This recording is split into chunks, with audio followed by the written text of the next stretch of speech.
How you doing, everyone? My name is Ryan and this is Ade, and welcome back to another edition of Box Talk. Nathan Cleverly returns to the ring on the 17th of May against Sean Corbin. Nathan Cleverly's been very, very quiet. We're not too sure what's going on with his career. He signed to fight, then he's cancelled, then he signed, then he cancelled, then he left Front Row, and now he's with Eddie Hearn. Where's Nathan Cleverly going? Can he make Cruiserweight successfully? Can he make a successful run again? Ade, what do you think of Nathan Cleverly? I really remember we watched Nathan Cleverly boxer, and I've always liked Nathan Cleverly.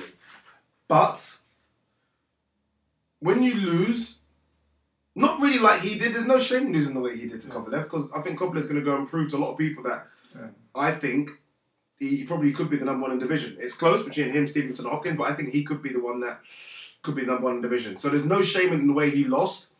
The thing for me is he's far too small for Cruiserweight. That's first and foremost. One, he's too small for Cruiserweight.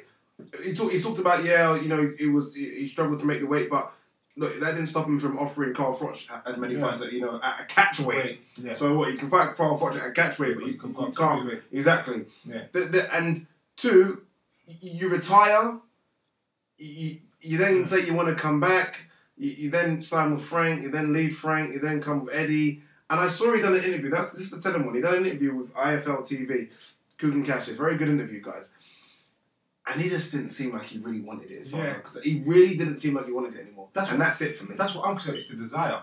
Whereas after he lost to Kovalev, it was kind of like the same night or the following day. I'm going to retire. I don't need to do this. I don't need to. It's like he lost one fight. Yeah. He lost to a huge puncher. We all knew coming to the fight was a huge puncher. And from the first loss, he was always talking about retiring, and it's over. This is going to go with his family and reflect and look back a bit. And it was basically, he was gone. Yeah. He was basically retired, everyone said, now trying to say it was over.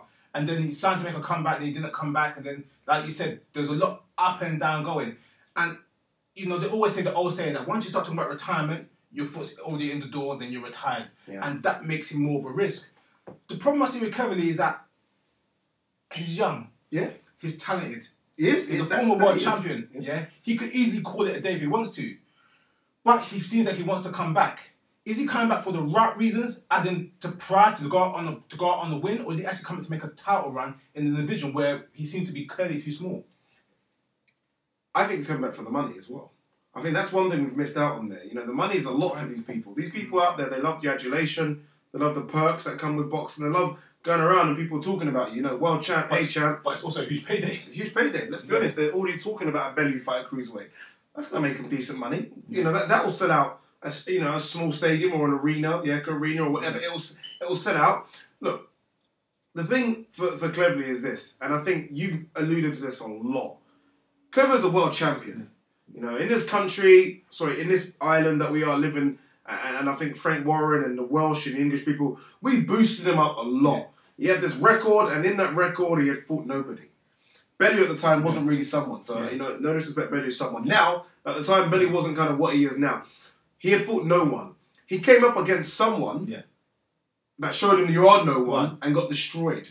And I think that can fuck about with your ego. Yeah. When your promoter is in your ear every day saying you are the greatest, you are the best, you're unbeaten, you're this, you're that, and then you get bombed out, that's the problem. I think, no disrespect to Nathan Cleverly, he's a very educated guy, very smart guy, but in a sense, it's like he's kind of brainwashed a little in a sense, whereas you're from the Joe Calzaghe camp, you've got the great trainer, you're the next Joe Calzaghe, you're going to be the next great champion, this and that. And again, no disrespect to Nathan Cleverly, but when he was a world champion, I found it very hard, to rank him legitimately within the top 10 because he had the world title, he was there, but I couldn't rank him within the top 5. I had to rank him around 7, 8, 9 based on level of opposition. Yeah. At the time, you had Pascal, you had Boutte was hanging around, you had Hopkins, you had Chad Dawson, you had Tavares Cloud. I'm trying to say, you had a lot of things. And then even after the Cleverly fight, even after the Bellew fight, Bellew was fighting more marquee names than Cleverly was. I think he was supposed to fight Jürgen Bremer. But then Bellew fought Miranda, then he fought Chilemba. These are world ranked top 10 names. Yeah. Cleverly was fighting other guys out, and I can't remember as of now who the guys he were fighting. Yeah. And that hurts his legacy and hurts where he's coming from. I mean, Cleverly can do a lot. Yeah, he could box well. He's a decent puncher as well. Now I mean, defensively he's got a couple holes, but he's big. He's young. He's learning. He's putting a lot together. I think he was developed wrongly initially, and now he's starting from scratch against guys that can really punch and guys that are going to be walking around at 220, 230. The thing for me is there's always this thing about, and I really, really hate it. If you're 35, 36, I kind of get it. But there's a thing about I lose, it's the weight issue, I'm going up. Yeah. When you were winning, my trainer. Exactly. He remember he went to Adam Booth. That didn't quite work out. He's come back, I think, to some trainer in Wales that he was training with to kind of get them home comforts. Get yourself out of those home comforts. That was the problem in the first place for me. But secondly, I hate this. I lose and I go up in weight. Stay at the weight. Yeah. Make the weight. There's big guys in that light heavyweight division that seem to make the weight quite comfortably. You're not going to tell me Cleverly's any bigger than Chad Dawson. Do you know what I mean? These are big. Exactly. You're not going to tell me he's any bigger than bloody Antonio Tarver years ago. Yeah. These are big guys. They make weight. You can make weight. You can still do it. I think going up to Cruiserweight, which I think is an act. Look, Cruiserweight's got a few names in it, but it's almost this division that only Europeans care about. Yeah. The Americans don't really give a shit about Cruiserweight. It's only a thing that they care about in Germany. They have a great Cruiserweight in Steve Kahneman, and they chucked him to Germany. Exactly. Get to Germany and fight, and we saw what happens when he fought Hernandez. No one seems to care about this division. I think the division light heavyweight right now is amazing. Joe Calzaghe's dad recently came out as well and said that there's no way Cleverly can fight at, Cruiserweight. Like you say, these guys are really heavyweights that are boiling themselves down. Mark Hack reportedly walks on around 225. Olaf Alabi walks over 215, 220. These are the guys like Hernandez is a huge cruiserweight at about 6'4", and again 230 pounds. These are real big guys that come to trade as well. Yeah.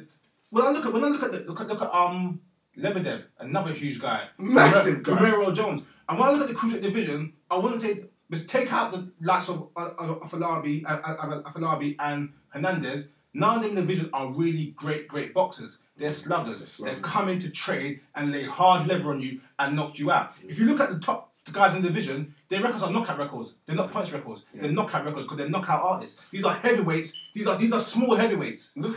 That's and a good example of that is you look at Tony Belly's recent fight. Yeah. Tony Belly stopped his guy, but Tony Belly was hurt in that fight big time. Yeah, he was. Remember, there was a time when I think the referee saved him. Yeah. I think the referee saved him. I think it was for a low blow that really wasn't a low blow. Saved him, gave him 30 seconds, and then Tony Belly recouped him. To be fair, done the job. Tony Belly is supposed to be considered a bigger puncher than, and Tony Belly is considered a bigger guy, and he looks small at the cruiserweight limit. I just think that the jump to cruiserweight isn't helping. Look, let's talk about his fight he's fighting. Corbin, Caribbean champion. Something to talk about him. The guy's fight I haven't heard much about, but for what I've read about, he seems like a decent fighter. Apparently fought Wayne Braithwaite, who was a former champion 7-8 years ago. Fought him in 2012, a couple years ago. Braithwaite was in the mix when he had O'Neal Bell. Mormek, Enzo Mack. It was a very good fight at the time.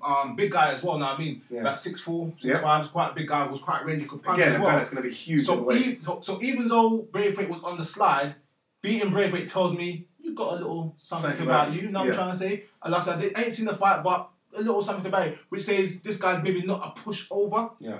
And I don't want to stay on size, but like I said, Clevy's about 6'2", 6'3". Yeah. And he wants to put on roughly 25 pounds of muscle. You got to start from the legs up. There's not a lot of weight distribution. He doesn't have the frame, the shoulders, anything.